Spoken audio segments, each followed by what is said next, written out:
வைகுந்த காலத்தியப்பர் திருவருளை சிந்திக்கின்றோம். வாது செய்து மயங்கும் மனத்தராய் ஏது சொல்லுவீர் ஆகிலும் ஏழைகால் யாது ஓர் தேவர் எனப்படுவார்க்கு எல்லாம் மாதேவன் அல்லால் தேவர் மற்றில்லையே. வாது செய்து மயங்கும் மனத்தராய் ஏது சொல்லுவீர் ஆகிலும் ஏழைகால். வாதங்களை செய்து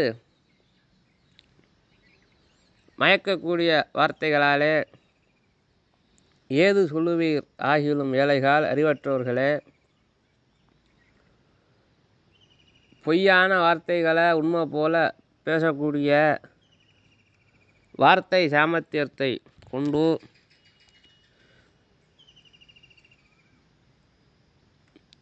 உண்மையை புலப்படுத்தாதபடி நீங்கள் என்ன சொன்னாலும்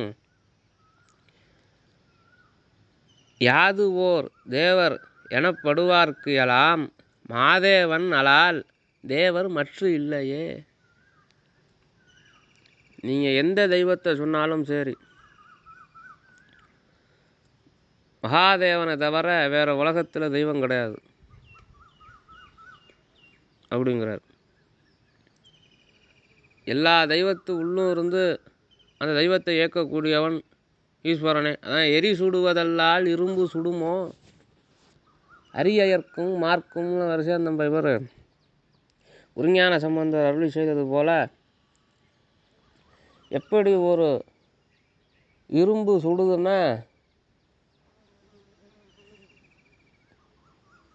அது சுடக்கூடியது இரும்போடு இதில்லை, அந்த இரும்புள்ள இருக்கக்கூடிய நெருப்பு.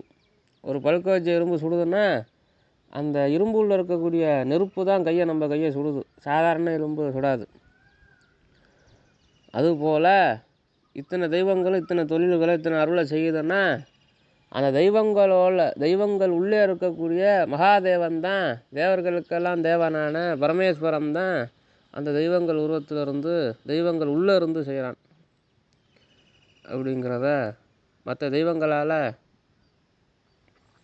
எந்த ஒரு அருளையும் யாருக்கும் செய்ய முடியாது. சாமி உள்ளே இருந்து இயக்குனா தான் எதாக இருந்தாலும் செய்ய முடியும்.